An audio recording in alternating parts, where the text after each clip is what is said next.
writer, that you really, not just his plays, but it's really good to read the other things that he wrote. That's right. It's different sides of him. One Russian director told me that he hated Chekhov because Chekhov hated Russia and everything Russian. And when you read his short stories, it does sound as if he dislikes these people. He had a problem with the people. You know, that's what was his big problem, which you see in Uncle Vanya, where they don't appreciate the country, the land, what they have. Everything is about, money, clothes, material objects. That's one of his problems. Except people were poor. They were very, very rich or very, very poor. But he seems to have problems with Mm. an appreciation of what was there for you and what you could do with it. Well, you have to Mm. remember that in Russian society, I mean, in Western culture, your success was based on how much money you had, how much property you owned. In Russia, it was how many peasants you owned. Yeah. Right. Classical slavery. Yeah, under the Tsar. I just wanted to let you guys know we're recording and live streaming now. Hi, I'm Paul Sugarman. This is the Instant Shakespeare Company, and we are celebrating Chekhov's birthday because January 29th was Chekhov's birthday in 1860, I guess. So he'd be 166 now. And I'm a big fan of Chekhov. I've been a big fan of Chekhov for a long time because for me, it's like there's Shakespeare and there's Chekhov and then there's everybody else, Yeah. Yeah. I mean, his characters are great. There are turning points in the evolution of theater arts in Western civilization. And you're right, Shakespeare is the first, Chekhov is the next, and I suspect the angry young men, the Websters and those kind of people in the 60s in the UK was another turning point. Mm. John Whiting and Pinter and those people again revitalized theatre. And there was also that intermediate one that came after Chekhov, the absurdists in Europe, the Ionescos and the Pirandellos. Things were moving very, very fast in how theatre was adapting. But yeah, Chekhov and Meyerhold and all those kind of people redefined theatre in Western Europe. Yes, indeed. And also I think one of the things is that the very first production of the Moscow Art Theater was The Seagull.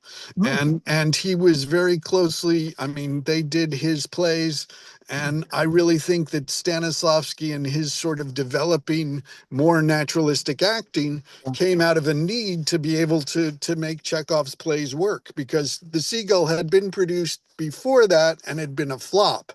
But then it was a great success for the Moscow Art Theater, and they produced the rest of his plays. Unfortunately, he died. He was only like 44 when he died. But, and it was probably, to some extent, the St. Petersburg first performance of The Seagull that killed him. It was staged as a fundraiser for a theater there, who were emphasizing an actress who was playing the lead, and she was a great comic actress. So the audience came along expecting to see this way out comedy that they were used to, and instead they got, they got The Seagull, which was very far removed from that, and they were laughing hysterically and thought it was dreadful. And apparently in the intermission, he couldn't stand it anymore and went out in the sub-zero temperatures and walked up and down forever. And that really triggered the TB that eventually killed him. Mm. Wow. Well, anyways, so this is great to share information about Chekhov and to share some speeches and scenes and things. I have to go back and finish up because I just finished delivering the mail and I got to go back to the office. So I'm going to leave it to you guys to take over and do what you want to do about Chekhov. Thank you. Sounds good. He also didn't like Stanislavski very much. Really? The story is that they'd done one of his plays, but he was ill in Yalta, Um, and so they did a special performance for him, and he came up to Moscow and saw it. And afterwards, Stanislavski said, "What did you think of my performance? Did you like Trigorin?" And he said, "You should have worn check trousers." And that was it.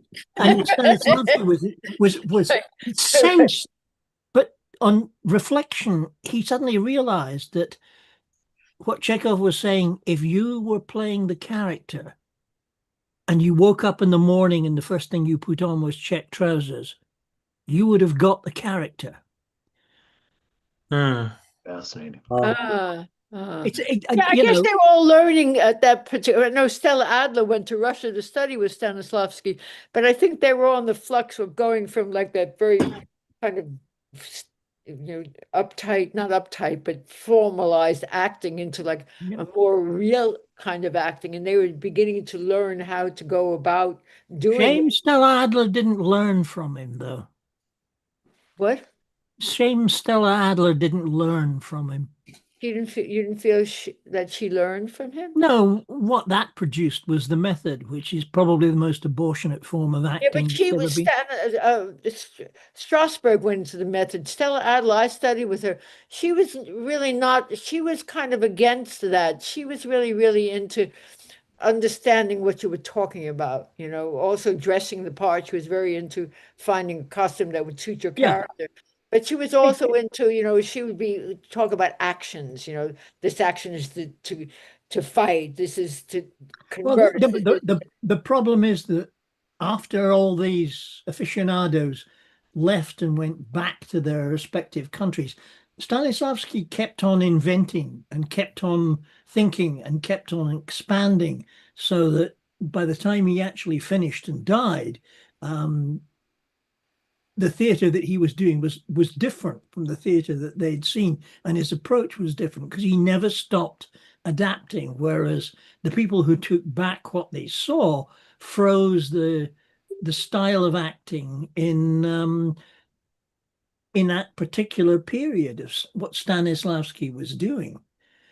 I mean, I spent 30 years in the States. I grew up over here and learned the British technical approach to acting, which is basically, you put on a bit of costume, that gives you the character, you get on and do it. George C. Scott used to do that. He'd be sitting backstage joking with the stage crew, and he'd hear his cue, and suddenly he's there and he's on. There's no, oh, I have to become the character. I acted with a guy coming out of a drama school in Athens, Georgia, who tried to tell me that you didn't actually need an audience because that was not what it was about. It was creating. And I thought, dear God, what stone have you crawled out from under? There's so many different opinions about how to approach something, but they all had something to offer. When I was a kid, when I started acting, I remember reading To a Young Actress by Stanislavski, and I was brand new, but I was fascinated just by. Oh, it's interesting. But yeah. But the thing is, you're right. Everybody has different approaches. But so many of the drama schools, particularly in New York, say this is how you do it. And it's not true. Dip your finger in all of them and find out what works for you to enable you to create a character on stage. And I use bits of Stanislavski from time. I've done shows where I had to do recall and all this sort of crap simply to get myself through it, but not for every show. Everyone is different because everyone requires you tapping different aspects of what it is to create a character on stage. But there's so many opinions. Like you talk about the method, you talk about this. I read this book, Strasberg at the Actors Studio, and if you start reading the book and you read how he directed scenes and talked to people about scenes, you wouldn't think too much about the method. He really discussed what was going on in the scene. Those method stuff was really exercises that you could use or not use. but he was really into dissecting scenes and what people were talking about, what was going on. So he wasn't any stupid man, you know, it wasn't just method, you know, he understood something that both he and Stella had the thought, and yet they both were into interpreting what was going on, what the situation Yeah, was. the problem is that a lot of their proteges don't get that. And what they do is take the words as gospel. This is how you do it, you know, and it's not. It's a case of find what works for you. We're all different. We all think differently. We all react as people in different ways. And what you need to do is to take all the different aspects of humanity in it. And if I mean, Olivier used to be able to put on a bit of costume and he'd become the character. That's what he needed. And I do that from time to time. Other times I have to do a lot of research to find out what the character. But you know, I don't become the character. Most of the plays I'm in, I don't read the rest of the play. Really? It's not worth it, because if You're going to find out when you're on the stage with them. well, yeah, I mean, no, the people I'm on, what makes me who I am is, and how I react to those other people is what goes on stage. I don't really want to know what's going on in their lives. That's not relevant. All that's relevant to me and the character I create is what I see on stage playing opposite them. I love that insight. That is fantastic. I love that. You know, My husband thought like that a little bit, you know, he felt you know, that. but He understood that what the interaction and the response to somebody else gave him much of what he was doing, you know. yeah, I mean, He understood that. in professional theatre, it's difficult. I mean, particularly with the, you know, summer stock and all the various things around the States, the kids have to learn all the lines and come with everything. And that's not a good way to develop a character, because you have to develop it in relation to I mean, I've done plays, some plays I've done a couple of times with different casts, and the other casts, the second casts have given me different things. So I have to change what I do in response to them. I can't just work out who I am and parade that on stage. When you're acting with people, it's an interaction and you're developing the relationship between them. And Yes, gang, we gotta do Chekhov. I was going to say, I would sit here and listen to this all night. yeah, but we guess maybe we can, is there a good scene to illustrate who's what got a you're good scene they talking want to about? do? We have thanks to Paul, we have Uncle Vanya, the Three Sisters, the Seagull, Cherry Orchard, and four short plays of Chekhov to draw from. I didn't have a scene. Yeah, I had a scene with Jacob that we could do from the Sounds Cherry good. Orchard. We could read together. Let me pull up Sounds good. Let me pull up the Good. script. Okay, it starts on page And if you still 69. need me to do Yasha, I'd be happy to do it.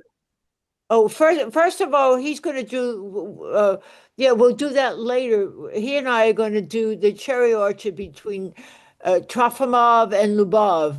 Okay. Okay, where I start, what's happened? Varya has just left, Okay. and I say to her, don't tease her, Peter. You see that she's quite unhappy without you doing that. And you come in. Which are we starting with? Oh, page 69, the Cherry Orchard. Okay, Hello, Kitty. find this stuff. Hi. Where am I? Okay, I gotta find. Do you have it, Jacob? Page 69, the Cherry Orchard? Yep. That's you start with "Don't tease her, Peter," and then Okay, all right, I'll do that Why again. don't the rest of us cancel our video while they're doing this, so that That would be great. That would be on the great. Zoom? Could you all go away so Jacob and I can be alone? Yep, that sounds good to me. Okay. Steve, go away. Kitty, go away. I can't go away right now. I can't do anything right now. All right, I'll just talk to Jacob. So what are we starting with? Cherry Orchard? Yeah. Oh, you did go away. That's great. Okay. All right. Okay. Don't tease her, Peter. You see that she's quite unhappy without that. She takes too much on herself. She keeps on interfering in other people's business. The whole summer, she's given no peace to me or to Anya. She's afraid we'll have a romance all to ourselves. What has it to do with her? As if I'd ever given her grounds to believe I'd stoop to such vulgarity. We are above love. Then I suppose I must be beneath love. Why isn't Leah not here? If I only knew whether the estate is sold or not. The disaster seems to me so improbable that I don't know what to think. I'm all at sea. I may scream or do something else. Save me, Peter. Say something. Say something. Isn't it all the same whether the estate is sold today or isn't? It's been all up with it for a long time. There's no turning back. The path's grown over. Be calm, dear. You shouldn't deceive yourself for once in your life. At any rate, you must look the truth straight in the face. Oh, what truth? You see where truth is and where untruth is, but I seem to have lost my sight and see nothing. You boldly settle all important questions, but tell me, dear, isn't it because you're young, because you haven't had time to suffer, till you settled a single one of your questions? You boldly look forward. Isn't it because you cannot foresee or expect anything terrible? Because so far life has been hidden from your young eyes? You are bolder, more honest, deeper than we are. But think only, be just a little magnanimous and have mercy on me. I was born here. My father and mother lived here, my grandfather too. I love this house. I couldn't understand my life without that cherry orchard. And if it really must be sold, sell me with it. Oh, my son was drowned. Yeah, have pity on me. God, good, kind man. You, you know, I sympathize with all my soul. Yes, but it ought to be said differently. Oh, I'm so sick and hard today, you can't imagine. Here it's so noisy. My soul shakes at every sound. I shake all over, and I can't go away by myself. I'm afraid of the silence. Oh, don't judge me harshly, Peter. I loved you as if you belonged to my family. I'd gladly let Anya marry you, I swear it. Only, dear, you ought to work, finish your studies. You don't do anything. Only fate throws you about from place to place. It's so odd. Isn't it true? Yes. And you ought to do something to your beard to make it grow better. You are funny. I don't want to be a Brumel. There's telegrams from Paris. I get one every day. Yesterday and today. That wild man is ill again. He's bad again. He begs forgiveness and implores me to come, and I really ought to go to Paris to be near. Oh, you look so severe, Peter. What can I do, my dear? What can I do? He's ill. He's alone, unhappy. And who's to look after him? Who's to keep him away from his errors, to give him his medicine punctually? And why should I conceal it and say nothing about it? I love him, as plain. I love him. I love him. That love is a stone around my neck. I'm going with her to the bottom. But I love that stone and I can't live without it. Oh, don't think badly of me, Peter. Don't say anything to me. Don't say anything. For God's sake. Forgive me speaking candidly, but that man has robbed you. Oh, no. You ought to say that. No. But he's a wretch. You alone don't know it. He's a petty thief, a nobody. You're 26 or 27 and still a schoolboy of the second class. Why not? You ought to be a man. At your age, you ought to be able to understand those who love. And you ought to be in love yourself. You must fall in love. Yes. You aren't poor. You're pure. You're just a freak, a queer fellow, a funny growth. What is she saying? I'm above love. You're not above love. You're just what our friars call a bungler. Not to have a mistress at your age. This is awful. What is she saying? It's awful. I can't stand it. I'll go away. All is over between us. Peter, wait. Silly man, I was joking. Peter! What's that? Okay, that's scene. See? Mm. What a line. The love is a stone round my neck. I'm going with it to the bottom. Wow. What a line. And then ended with I love that stone and can't live without it. Wow. That's amazing. Also that you're But it's also that they're I'm accepting above love. it's also they're accepting the inevitability of what's going on, and that was Chekhov always saw. Yeah, Steve, your sound's down.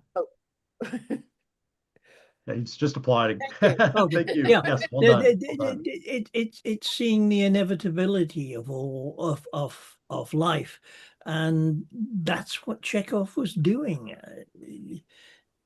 It's not that he didn't like Russia. He didn't like what was going on. He understood people. He understood the motivations that keep you going. I mean, the opening line of The Seagull, when what's her name comes on, downs the vodka, and she says, I'm unhappy. I am unhappy in my life. It sets up the whole tone of the play. She said, I'm mourning for my life. Mourning for my life. That's it. Well, that's the other thing you got to watch. That if you're looking at for Chekhov, Matt, you really have to be careful of the translations. Took the thought right out of my mind. What translations would you recommend looking for? There are a couple done by Michael Frayn, which I think are very good. Okay. Because he's a playwright. A lot of the early Elisabetta Fenn, who is one of the older translators, not necessarily quite so theatrical, but she managed to get the language and make it acceptable. The problem is knowing someone who can translate from Russian into English and still get the theatricality of it. George Calderon, if you can find any of his translations, because he was an actor and a director, and as I say, he directed the first production of Chekhov in the UK. His translations, they're old, they're dated, but they still work. I know there are a number Stopper did a couple of recent translations, right? Didn't he do the Cherry Orchard? Yes.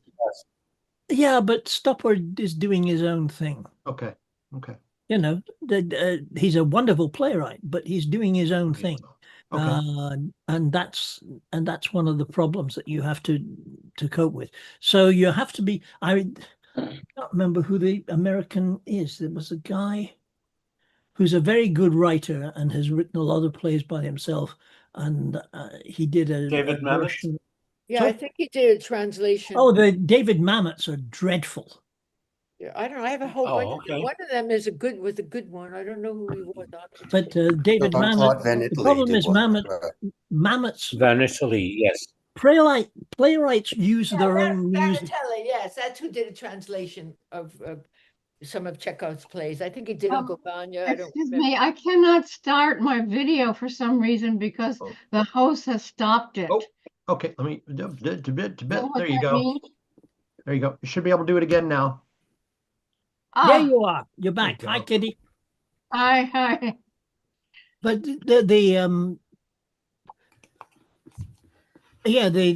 so the translations are fairly critical. Thank you.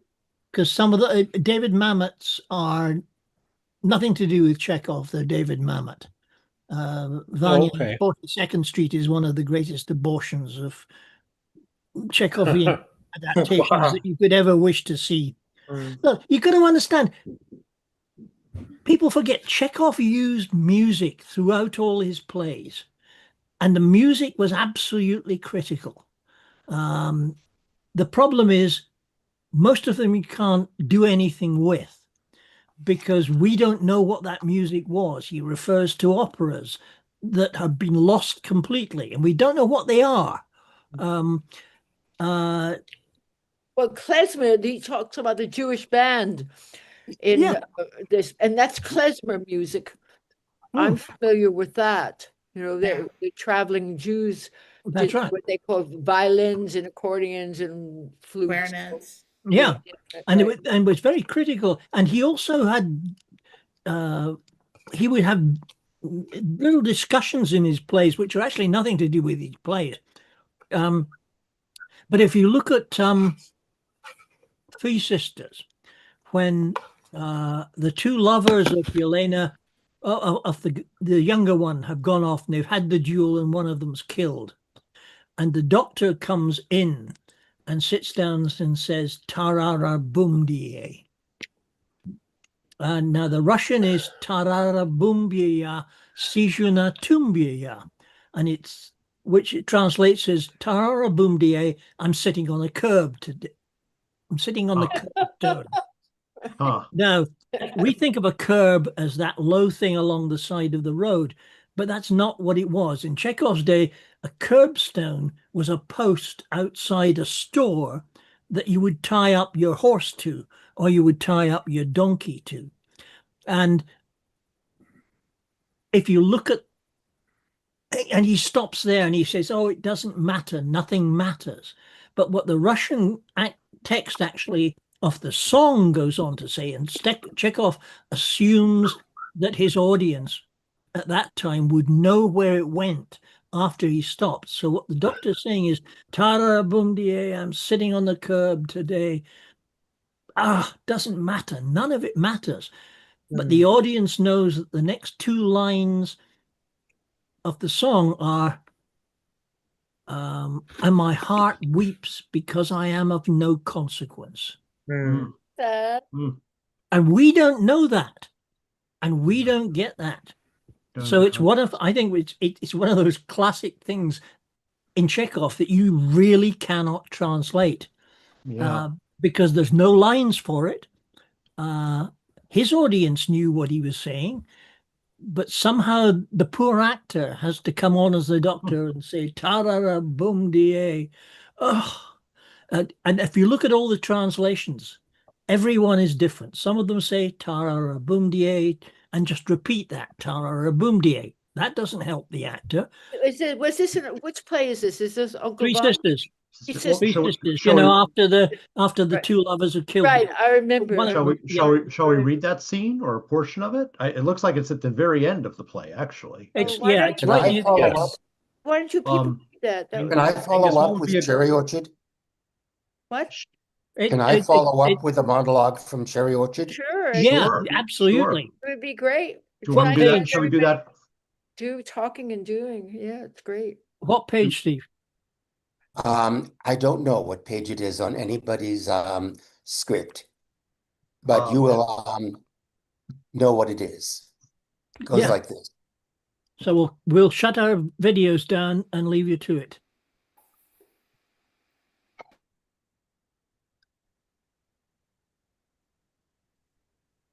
It is sold. I bought it.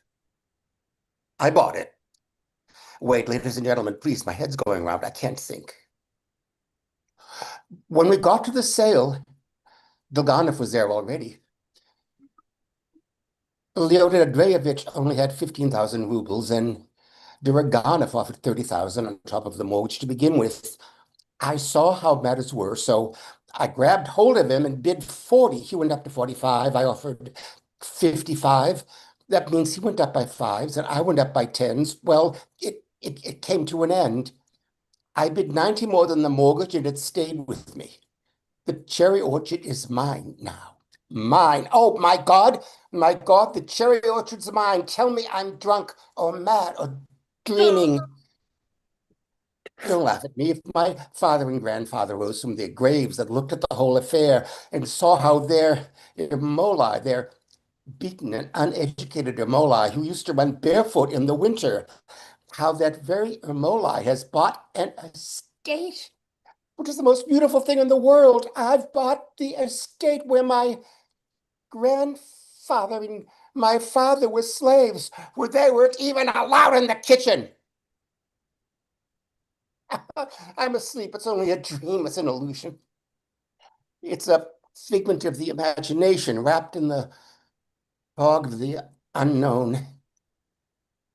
She threw down the keys. Yes, yes, she wanted to show she was no longer mistress here. Well, that's all one. Play, musicians!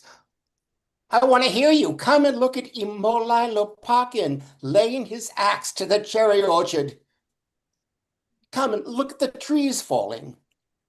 Falling. We'll build villas here, and our grandsons and our great-grandsons will see a new life here. Play on, play on. Why, Lyubov Andreevna, why didn't you take my advice? My poor dear woman, you can't go back now. Oh, if only the whole thing were done with. If only our uneven, unhappy lives were changed. Good, good. Thank you. Thank you, Steve. That was great. That was really good. That was great. Yes, that's a great great character for you. That's great. Yeah. I've lost my cherry orchard.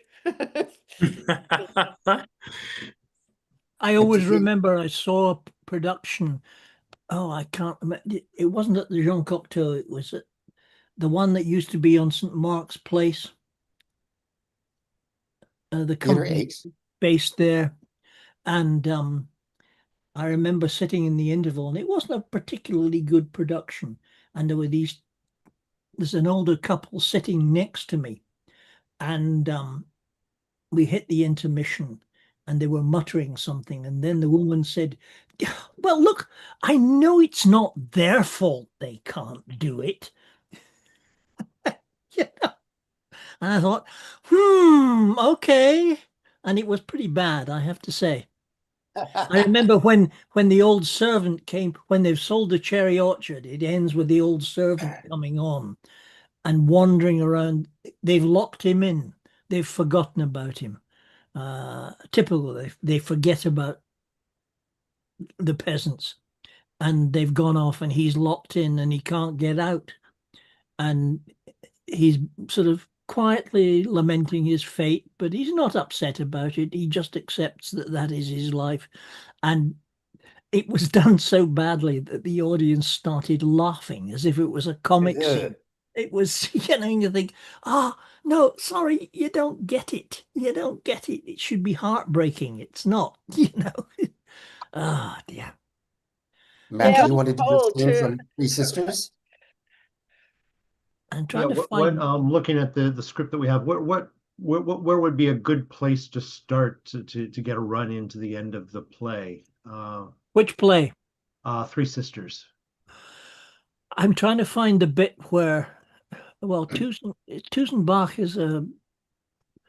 it's after Tusenbach and Vershinin have had their duel, and they've gone off, and one of them's been killed, and the doctor comes in and says Tarara Boomdier. Yeah, that's because I did a text search, and and I'm trying to find that moment. Yeah, I'll find it. Talk amongst Okay. yourselves, and I'll dig in through and find it. Did Paul send us scripts?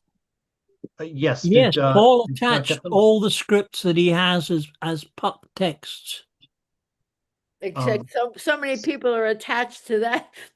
I know it's Everything hang, I don't know what to do, because every letter, if you respond to him, then somebody else responds, so you have this whole strip. You kind of can't even find the place. Steve, go ahead and put your email address in that's this because in the chat, and everybody I'll email does. it to you. I'll forward it to you. That's because everybody does this respond all approach. I don't do that. I only respond to whoever sent me the message, and I don't do a respond all. Yeah, I do separately too, but a lot of people don't, and they Yeah. don't hook together.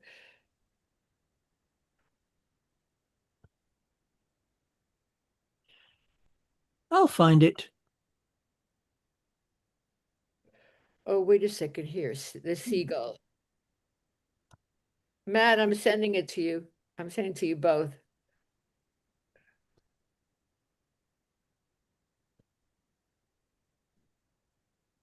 What's the doctor's name in the seagull? Chibutikin. Chibutkin. Oh Dawn. yeah, Chibutkin. Dawn. Dawn I is the just doctor. sent it. I sent the script out, so if you have your email available, Yeah. I sent out the seagull to you both Matt and Angus. Thank you. Yeah. No, I've got all the scripts because I got them when he first sent them. Yes, Steve's the one. Yeah, and I think one of the things that's really interesting about the production of the Seagull that the Moscow Art Theater did was that Chekhov had wanted Stanislavski to play Lopakhin because Chekhov, I mean, it's really much more like him. I mean, but whereas Stanislavski came from an aristocratic family, Chekhov came from a poor family, and so that's why he wanted Stanislavski to play Lopakhin, but Stanislavski insisted on playing Gaiev because that was the character that he identified the most with, and they actually I think I read that. Did Stanislavski cut a whole scene, several scenes from Act Two.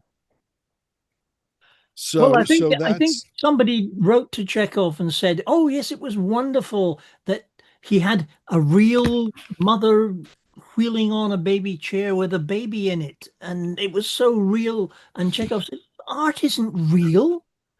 Art is an image of life. It's not life itself." Well, who says the lines that you were talking about sitting on?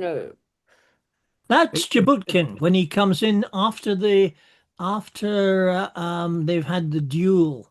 It's the very, yeah. It's near And the I can't very end of find the it. play. Oh, wait, And if we can, if Angus or someone that knows the play can point out a good place, a few pages back that we could get a good run Yeah, I'm at. trying to find it. Okay. Yeah, it's Jennifer has it. Page 137 is so before 137. Yeah. Mhm. Oh yeah, why don't we start with if we've got why don't we start on 136 when Chibutkin comes in and Masha says they're going, well, bon voyage. And if we assign roles in that. Okay, I'll do Olga if somebody wants to do Marsha. What page? What are we doing? I'm sorry. I'll do Marsha. 136 in the 136 Three of the Three Sisters. Sisters. Three I'll do Marsha. sisters. 136. And for the sake of the recording, this is the translation by Julius West is what we're working with. Yeah. Oh God, I can't find it. Well, why don't Jennifer? Do you have it? Let Jennifer do Marsha. I'll do Marsha. Okay. Yeah, I'll do Olga since you already have it and I have it. All right. All right. And I'll do Chibutkin. Okay. Okay. So we're all starting? Chibutkin is the doctor friend of theirs. Masha, Olga, and Yelena are the Three Sisters. Okay. Okay. Now we can all go home. It's time. Where are you? Oh, I was in middle the of middle of page 136. Okay, gotcha. 136. Take Okay. it from Chibutkin comes in and Masha Okay. says they're going. Okay. Well. They're go- Okay. okay. They're going. Okay, hang on a second. This is because the soldiers who have been stationed in the town are finally leaving, and all their hopes of a new life are walking out the door with them. And Masha says, They're going. Well. Bon voyage. We must be going home. Where's my coat and hat? somebody read Kali. I took them in. I'll bring them in a moment. Yes, now we can all go home. It's time. Olga Sergeyeva. Sergeyeva. What is it? What is it? Nothing. I don't know how to tell you. It can't be true. Yes, such a story. I'm tired out, exhausted. I won't say any more. Still, it's all the same. What's happened? Oh, this is a terrible day. I don't know how to tell you, dear. But we need an Irina. Kitty, you there? Can you read Irina? Uh, somebody read Irina? All right, I'll read it. Okay. What is it? Tell me quickly. What is it? For God's sake. The Baron was killed in the duel just now. I knew it. I knew it. I'm tired. Let them cry. Tarara boom die, 'tis my washing day. Isn't it all the same? Oh, how the music plays. They're leaving us. One has quite left us quite and forever. We remain alone to begin our life over again. We must live. Kitty, are you there? Are you We not? must live. What page is it? I thought Page you could 137. 137, the bottom, you could do Irina if you had it. 137. 137. I'm having trouble here with All pages. right, then I'll Oh. read it then. I'll read Irina until you catch up, Kitty. No, I got it. Okay. Okay. 137? Oh my God. Yes. 137. There will come a time when everybody will know why, for what purpose there is all this suffering, and there will be no more mysteries. But now we must live. We must work, just work. Tomorrow I'll go away alone, and I'll teach and give my whole life to those who perhaps need it. It's autumn now, soon will be winter. The snow will cover everything, and I shall be working, working. The bands are playing so gaily, so bravely, and one does so want to live. Oh my God. Time will pass on, and we shall depart forever. We shall be forgotten. They will forget our faces, voices, and even how many there were of us. But our sufferings will turn into joy for those who will live after us. Happiness and peace will reign on earth, and people will remember with kindly words and bless those who are living now. Oh, dear sisters, our life is not yet at an end. Let us live. The music is so gay, so joyful, and it seems that in a little while we shall know why we are living, why we are suffering. Oh, if we could only know, if we could only know. Tarara boom die, it is my washing day. Oh, it's all the same. It's all the same. Oh, if only we could know. If only we could know. What a pretty play. Such a pretty play. Absolutely get a sense of that even from the despair, One of the things you should look at, Matt, if you're looking at it, Neil Simon wrote a play called The Good Doctor, which was based on some of the little scenes in it were based on Chekhov's short stories. Some of them, however, he made up himself, but he'd got together with Marsha Mason at that point, and she was the great love of his life. And he wrote a scene in The Good Doctor called The Audition, and Marsha Mason plays the young actress who'd walked all the way from Odessa to come and perform for him. And he thinks she's a bit of a clown, and he tries to put her off, and she won't give up. And when she said, "I'd like to read from the Three Sisters," and he says, "Which one?" And she says, "All of them." He said, "All of them? Why don't you read the entire play while you're at it?" And she says, "Oh, right, I will." And he says, "No, no, no, no, no. An excerpt will be sufficient. Thank you." And then she reads that last speech about they are gone. They are leaving us. They are gone for good. And Neil Simon used a translation by a woman from the West Coast, from San Francisco or Los Angeles, and it is a beautiful piece of translation. And she captures the whole feeling of that moment. It's not, they don't get excited by it. They just accept the fatalistic inevitability of where they're going to be going. And Mm. it's absolutely wonderful. And that counterpoises all of that. Virginia produced it. I was in it. Ben was in it. Brown was in it. I forgot his first name. There are a whole bunch of us from Instant Shakespeare who she actually rented a theater and got a director, and we all did parts in it. It's a great play. It's a Well, lovely play. which one, the Three Sisters or the Good The Doctor? Good Doctor. The Good Yeah. Doctor. Well, Neil that's Simon. actually where I met my wife. I went down for a postdoc at the University of Georgia, and I was getting a bit bored. And somebody said I should go down and meet this director because she was really good. And she'd wanted to do Chekhov with the local theatre company, and the theatre department said, "You'll never do that. You'll never get an audience in. Find something else." So she picked The Good Doctor, and I thought I'll go along for that. And then I saw it's Neil Simon, and I thought, look, I can do Neil Simon in the UK. Yeah, sure. Nobody worries about the accent or anything else.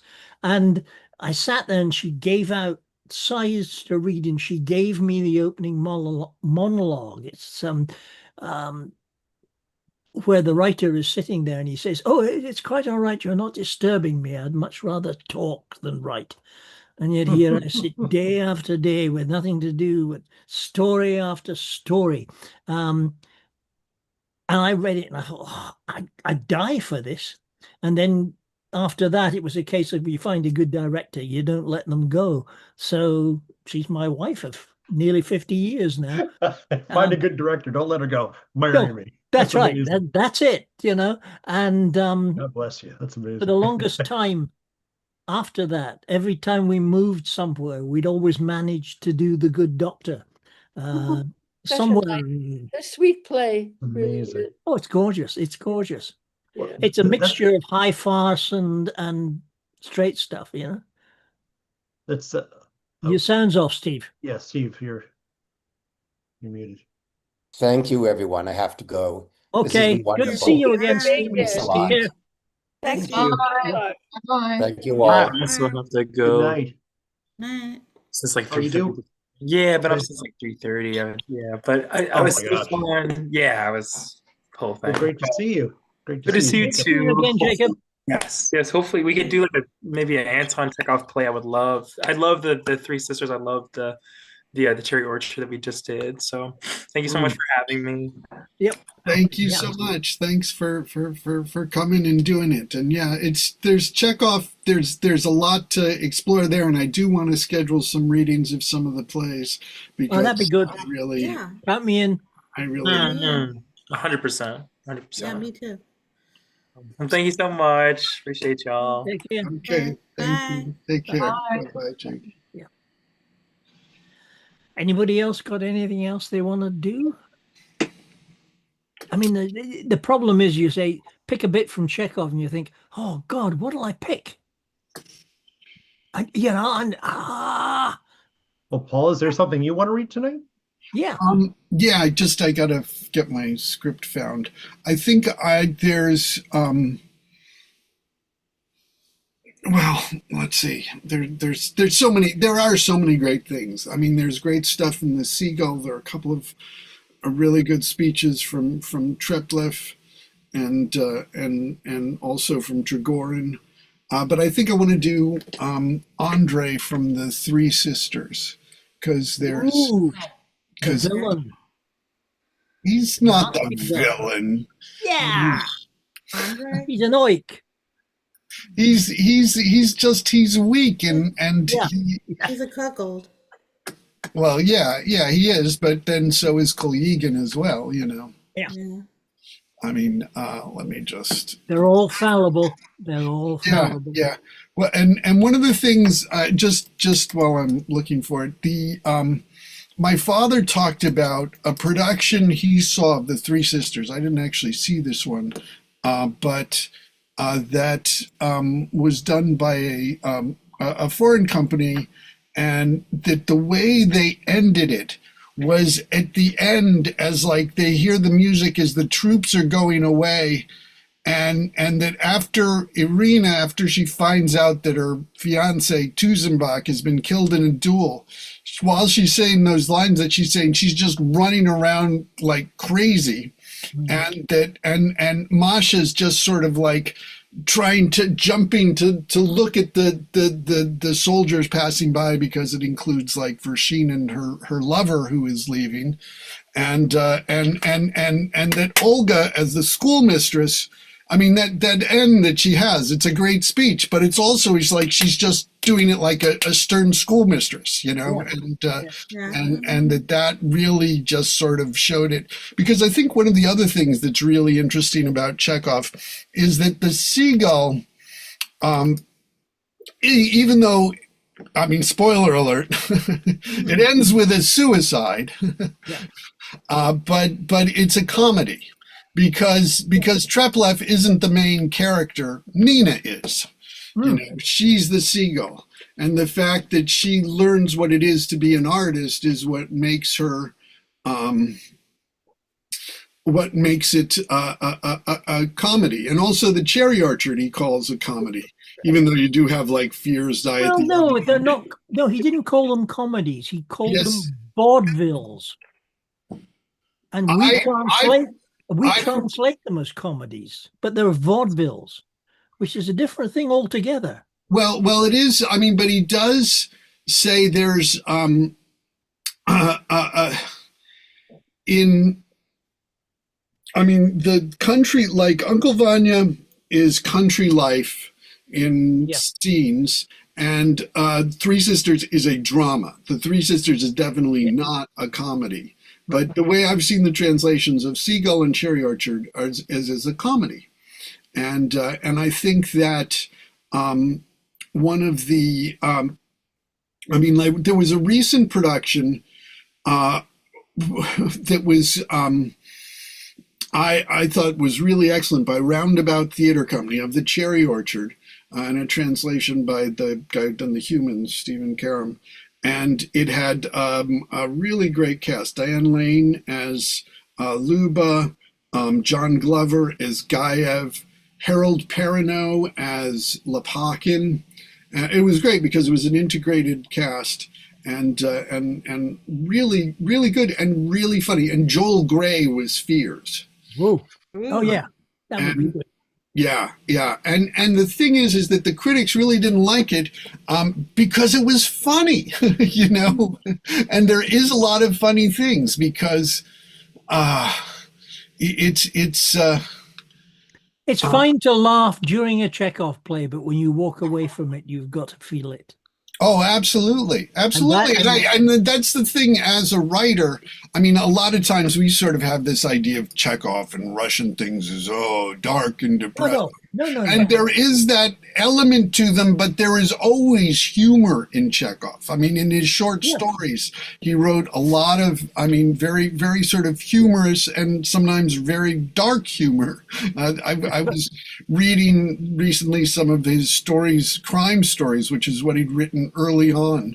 And there are these actors where, I mean, who are like, well, we can, anyways, but he... there is always the comic element. The cultures are so very different from what we understand as Western culture, even Western Europe. The whole structure of Russian society was so very different that we don't get a lot of what they found funny, and that's the problem. It is. It's true, and it's a different. In some ways, it's further from us than Shakespeare is. You know, because there is a lot of specific things, and it was really a very. I mean, pre-revolutionary Russia was pretty medieval, really.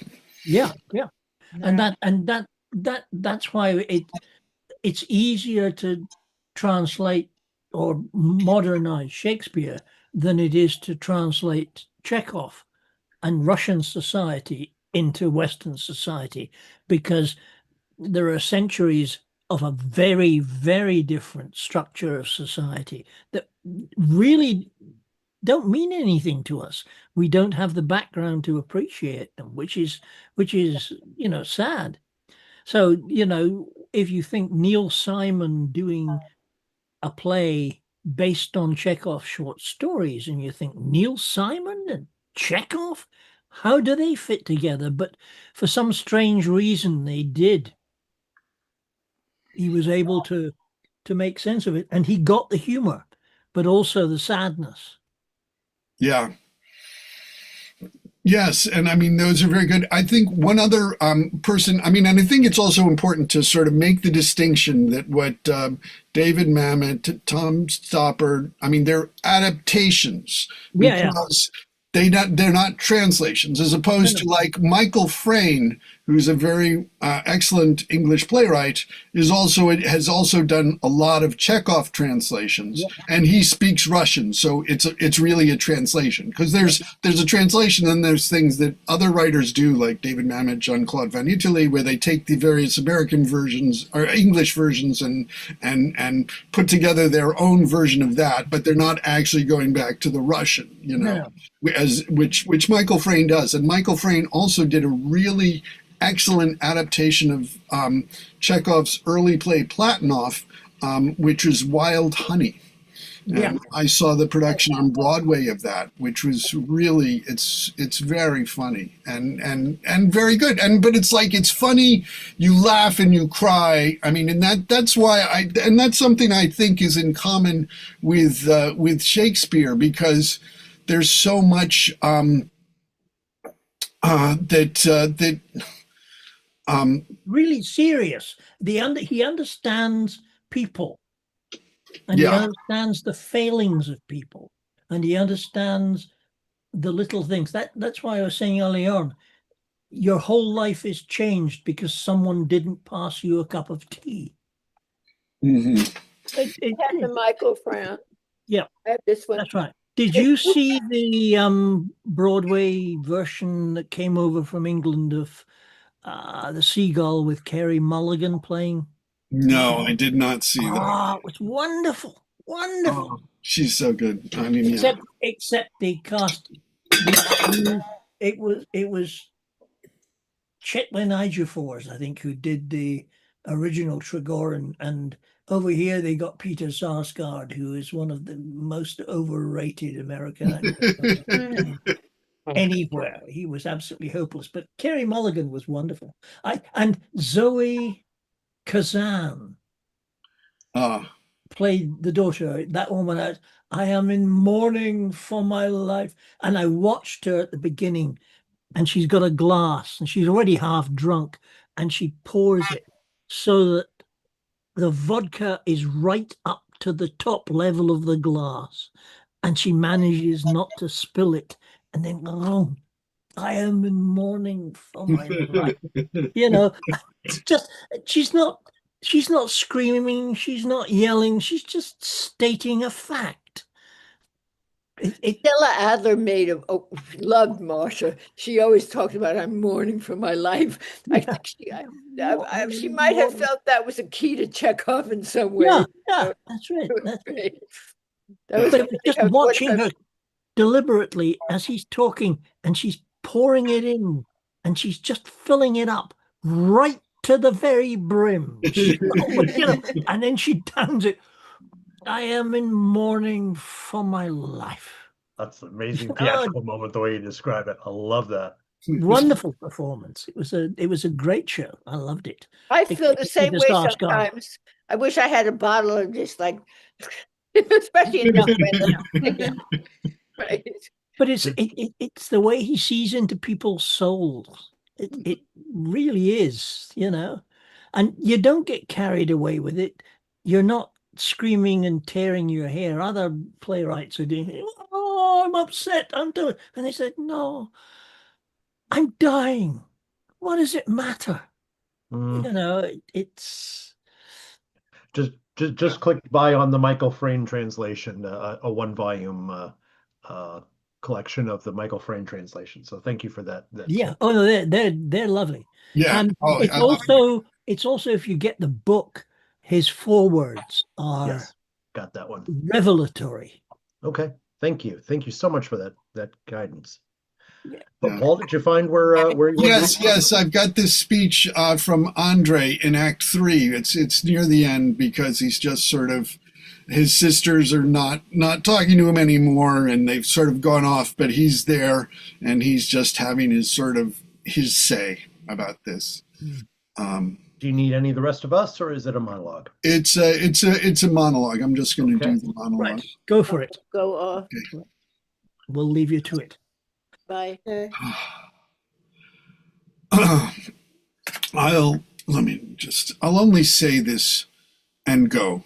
Just now, in the first place, you've got something against Natasha, my wife. I've noticed it since the very day of my marriage. Natasha is a beautiful and honest creature, straight and honorable. That's my opinion.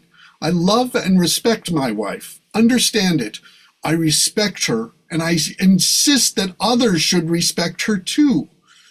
I repeat, she's an honest and honorable person, and all your disapproval is simply silly. In the second place, you seem to be annoyed because I am not a professor and am not engaged in study. But I work for the Zemstvo.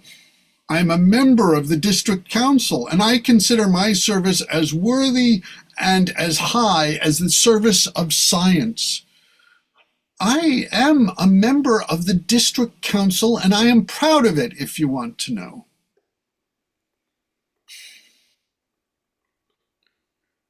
In the third place, I have still this to say, that I have mortgaged the house without obtaining your permission. For that, I am to blame and ask to be forgiven. My debts led me into doing it. 35,000. I do not play cards. I do not play at cards anymore. I stopped long ago. But the chief thing I have to say in my defense is that you girls receive a pension, and I don't. My wages, so to speak, they don't hear. Natasha's a splendid, honest person. When I married, I thought we should be happy. All of us. Oh my God. My dear sisters, don't believe me. Don't believe me. And he exits. Yeah. Noticing how now is this where it says pause in the script?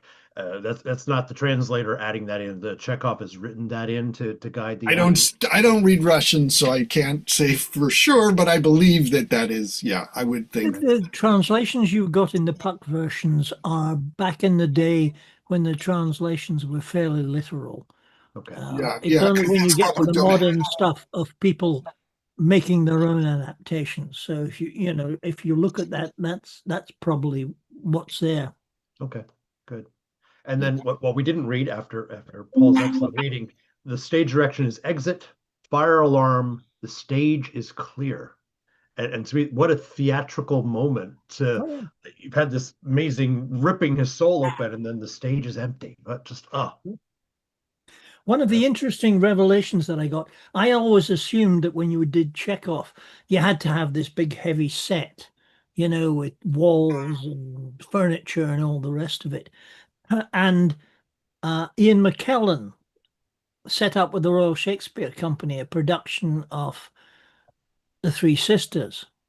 And he didn't want it ever done at the RSC. He wanted it to be a small touring production that went round to all the places that never saw Chekhov, that never saw theatre, and they would play it in, gym halls in West Wales with the sun shining through the windows, without any atmosphere. And we saw it, my wife and I saw it somewhere, and it was absolutely brilliant. They just had this big backdrop of a sackcloth with a huge icon painted on it. And if they need something, people would bring, when they came to the dinner scene, the actors came on talking their lines and brought out the table and brought out the chairs while the scene was progressing and they were talking about it. And it was absolutely riveting. And then McKellen got cross because they insisted that they actually did it in one of the major theatres in the West End. So he was a bit cross about that. But the producer's probably like, we got to make our money somehow. That's right, but it was That's- wonderful, I love the and I thought. suddenly realized the words say it all. It doesn't matter what's in the background or what's on stage, you know. Yeah, yeah. Actually, I think there's a letter from Chekhov where he talks about Stanislavski's production because Stanislavski was really into the naturalism and the earth and all of this sort of stuff. And then Chekhov is just like, there's so much stuff going on, you don't see the play, That's something to that effect, or it's like just that it's kind of crazy to do all of that sort of stuff. And I mean, they had this relationship where, I mean, they were key to each other's success, but they really, I mean, I think Chekhov understood Stanislavski better than Stanislavski understood Chekhov. But look, you're all talking about Stanislavski as if he's the great god, and he's not. The great god was Nemirovich Danchenko, because it was Nemirovich Danchenko who persuaded Chekhov to let them do the Seagull at the Moscow Arts, because after the fiasco at St. Petersburg, Chekhov went back down to Yale. He said, I'm never going to write for the theater again. I'm never, ever going to write for the theater. They jeered, they booed the play. It was a fiasco. And he was very ill thereafter. But Danchenko badgered him and bothered him until he did it. So everybody concentrates on Stanislavski, but Nemirovich Danchenko was at least as great, and everybody sort of forgets him. Yeah. Because he was the one who was maybe more the company manager. But Stanislavski had his great crazy ideas. And what you were saying about Chekhov saying it's not real, that was a point I was making. I think you were still cleaning up at work when he said somebody had told him that, oh, it was so wonderful. He had a woman with a pram on a baby in it. And he said, what the heck, what's that? Art is not real life. Real life art is a representation of it. It's not real life. It represents life only. In the city, all they do over and over, and even movie stars come in and do it. They do Uncle Vanya all the time. They hardly ever do Three Sisters. It's like Uncle Vanya is the play of choice. And now that you just did the thing, we've been playing around with Three Sisters, I realized, wow, that's such a beautiful play. Actor Studio did it recently, and I saw it when they did it at the studio, which was fairly good. It needed. Well, I hate to say it, Jackie, but part of that is because Uncle Vanya, the leading characters in it are all men. And there is still a tendency in theatre to play to the men. And yet, Three Sisters, they're the characters in Three Sisters. Yeah, Uncle Vanya, the women have strong scenes in it. I kind of got tired of the play because of some of the scenes with the women, because there's like so much love. Oh, I'm in love. It's like I really like Three Sisters. At least one of them is mourning, the other one's a school teacher, and the other one can't find. She's her boyfriend. That's right. It's kind of more interesting to me at this point because I've seen too much of Uncle Vanya. Well, that's right, but it's still I mean, I played Serebriakov with my first show with the Jean Cocteau Rep was I played Serebriakov in Uncle Vanya. Got me my first New York Times review, and so also which was also the worst or the second worst review I've ever had. It was a quarter page, 4-column review, and about halfway through column 3, the critic said, apart from the histrionics of Angus Hepburn, everybody else got Chekhov more or less right. Yeah. I thought, oh yeah, it's one of my favorite reviews. And I thought, oh, the director, because the director of the show was Eve Adamson, and she'd got a translation by a Canadian guy. Wonderful translation, very easy to speak. And I thought, oh, Eve must have given up on me. But I can do that. So the next night I started adjusting to what the critic, because then he explained what I should be like. And so I started changing it. And suddenly the cast, from being all sort of friendly, started backing away from me. And I thought, oh, but I didn't even notice I was trying to adjust to what the critic said I should be doing. And about performance 3 or 4 after that, I came down off stage at the end of the show and walked into the green room, and Eve was sitting there like a Buddha on a bloody toadstool. And she said, seemed a little different tonight, Angus. And I said, well, New York Times reviews will do that to you. And she said, yeah, I thought that. Sit down. And then she explained why she had me do what she directed. And at the end, she said, do you think you could go back to that? And I said, oh, yeah, sure. Because at last I understood where she was coming from, because she'd never explained it to me. Yeah, and I mean because he's the villain of that piece. I mean, they're really that one. I mean, I don't see Andre as the villain of Three Sisters. I mean, I don't really think No. that there is, but in a way, I mean, Serebryakov is he's disrupting everybody's life because he wants to do what he wants to do, and he's a Well, he professor. has no idea. He has no idea. What Eve was trying to do was to contrast the not very bright professor who had been living it up in Moscow, and people kowtowed to him because of his status. And he'd come down to tell them, oh, I'm going to sell the whole estate, and you won't have any homes. So that doesn't matter. I'm going to take the money and buy a house in Finland for my wife and myself. But it would it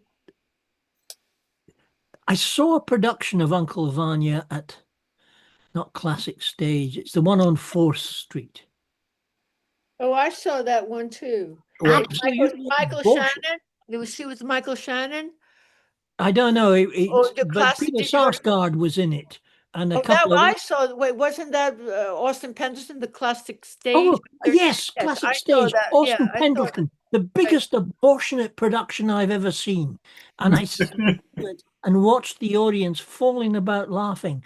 And I remember I came out afterwards thinking that is the worst production of Uncle Vanya I have ever. I mean, I saw the one of Three the points Sisters of there, it is but I don't remember.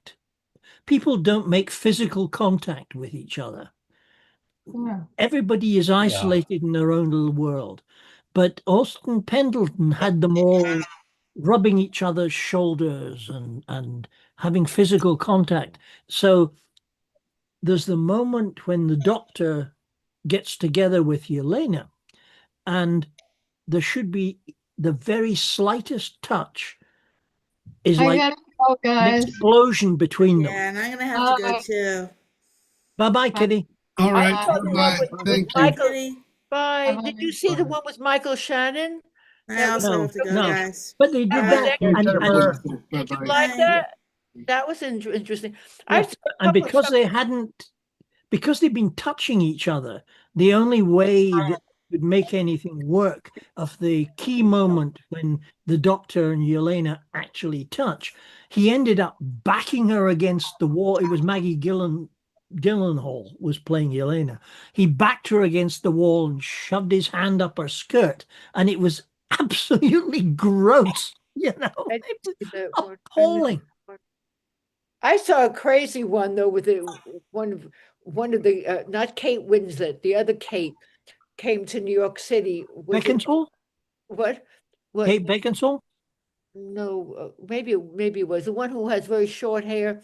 I saw a crazy Chekhov production that, and I think it was it an Uncle Vanya one? Whatever it was. It's absolutely like crazy.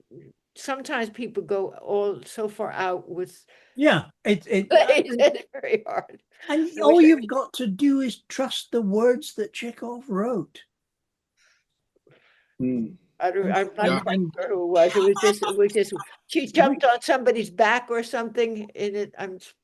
It was one of Chekhov's plays. I just can't remember which one, but it was weird. It was brought over from England, and I was wondering why the hell was she jumping on this person?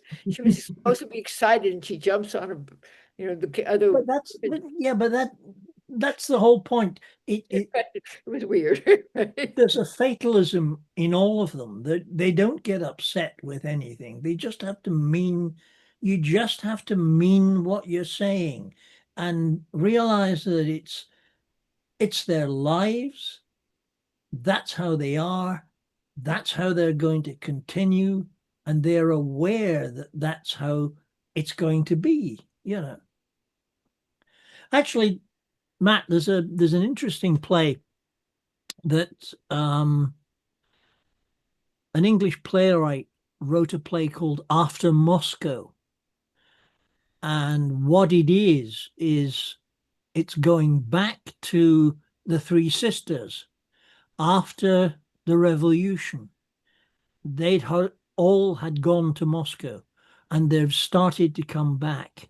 And the revolution is in force now.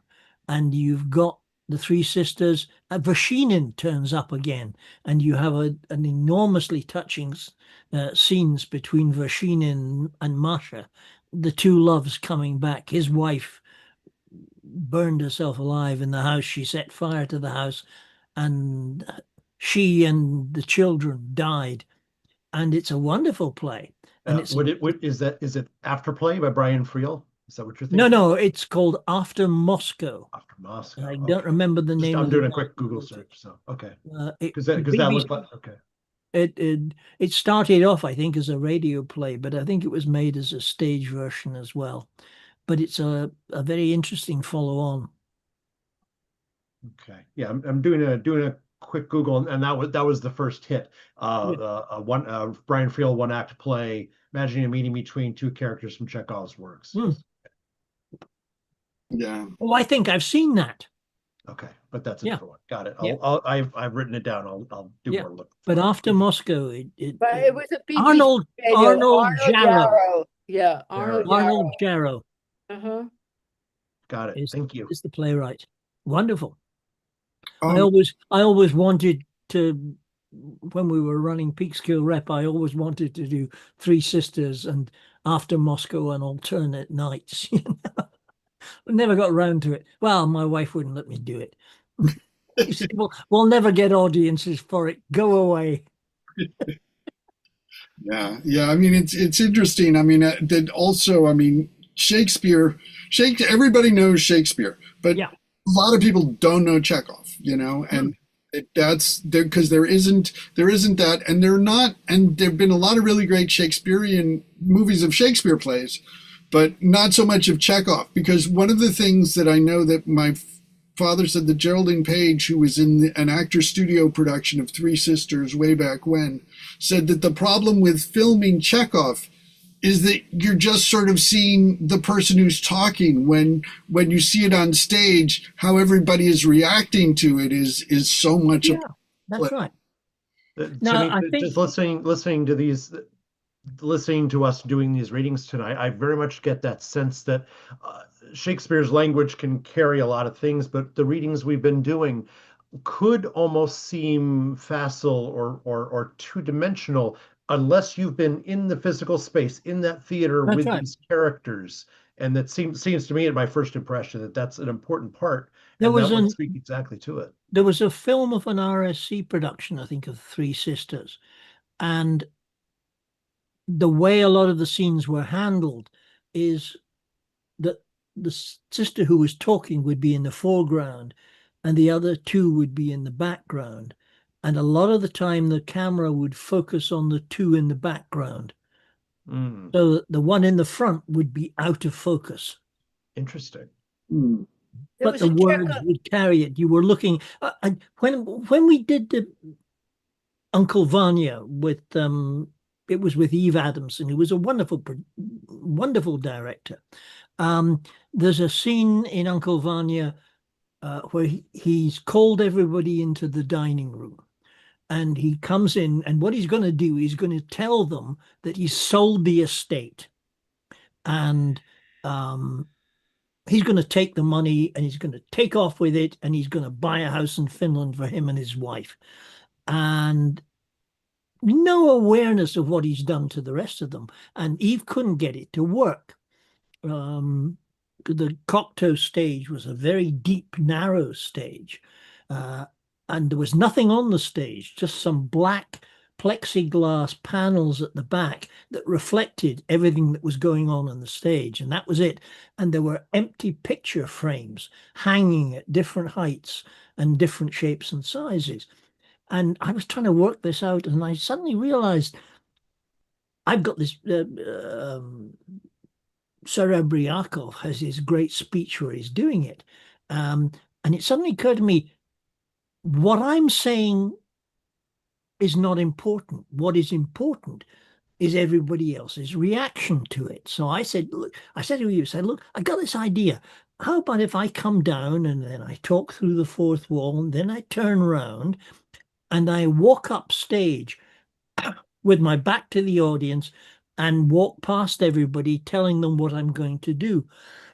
And she said, well, try it. And I thought, shit, I only thought of this last night. Christ. But I tried it, and she said, yeah, like that. And that was incorporated, because it wasn't what was important was everybody's reaction to what I was saying. So I'd get downstage and I'd do the first part of the speech out through the imaginary windows that I'm looking out over the estate, and then I turn around and walk back up stage to one person and then the next, and angle my way up. And the audience, the only person they've got to look at who's interesting is the person who's sitting there reacting to whatever I'm saying. And it worked. And that's the key. It's also a question of ego. I didn't care. I mean, the play's the thing wherein will catch the conscience of the king, isn't it, Paul? You let your ego go, because the important thing is to get the moment of the scene across to the audience. Yeah. So, is there anything else, any other Chekhov anybody wants to do, or? No, it's just nice talking about Chekhov and thinking about it and remembering all the productions I've seen in the past. I'm so great for those that are watching the video later. Before we start recording, I shamefully admitted that I've actually never read any of Chekhov's plays, even through my years of school and community theater. And so this has been wonderful listening to all of you, especially you, Angus, talk about it and introducing me to that. I know I'm just personally really grateful and looking forward to take a theater class. You took theater classes in school? I took several theater classes. Nobody ever brought in a Chekhov scene. I mean, any theater classes I've been, people are always bringing in the scene from the two women from Uncle Vanya. That's why I said I've had it up to my ears. The story of how I got my degree, my degree was in theater and math, and the way I got it is a story for another day. But you're correct. I was able to get through a college course of theater in college without reading Chekhov. But that's another story for another day. Austin ran a workshop, and we all did a Chekhov workshop, and we all did scenes from Chekhov, which was like, actually, that was quite exciting to do. But everybody at HB Studio, and any place I've ever done some acting, have always done some kind of Chekhov. So it's so strange to me to hear that you went to a school. So, I know it's not something I'm proud of. Uh-huh. Well, it's how it happens. The thing is that so many playwrights you can get carried away. I mean, if you look at the mammoth adaptations of Chekhov, they're flamboyant in places, but Chekhov isn't. It's people who understand their place in society, who know that their future is going not like that or like that. It's just going to go on. That closing speech, they're leaving us. All of them are gone for good. That wonderful speech that she makes at the end of The Three Sisters. It's understanding that tomorrow is going to be the same as today, and the day after is going to be the same as that, and it's not something you can rail about. That's just how it's going to be. And it if you sink into it, it gets a bit depressing at times. You know, yeah, today was bad, but tomorrow's going to be the same. You just got to get through it, and keep giving. And there's an awful lot of that in Chekhov and yet as a theatrical piece that allows the audience to be able to walk out of the theater like, at least I'm not as bad as that guy. No, A bit of catharsis. Maybe get the grocery delivery tomorrow. Maybe that'll make it better. I'm just so intrigued. Would any of you suggest any recordings? We've already talked briefly that there really aren't as many films of Chekhov as Shakespeare. Are there any that anyone would recommend along with me reading the plays? I just got through watching the Uncle Vanya from 1963, the Chichester Festival, with Michael Redgrave in the title part and Olivier. And I saw that again. That was really marvelous. Yeah. And it has some legends in it from the 1910s. Faye Compton and Louis Casson and his wife, Sybil Thorndike. God, those are the greats, Ken. Is that on YouTube or is that streaming? Yes, it is. Yes, it is. You can find it on the Shakespeare Network, which is where I find a lot of great stuff. Thanks, Ken. If you're interested in things, if you're not in the UK, it's difficult to get access to the BBC television stuff, but all the BBC radio stuff, it's on a station called BBC Sounds. You get onto that. Remember, the BBC does radio plays. That's actually about the 3 or first hit 4 a week, and they continuously do them. Radio 3 produces classics. Radio 4 produces pot boilers and run-of-the-mill plays and sheer entertainment.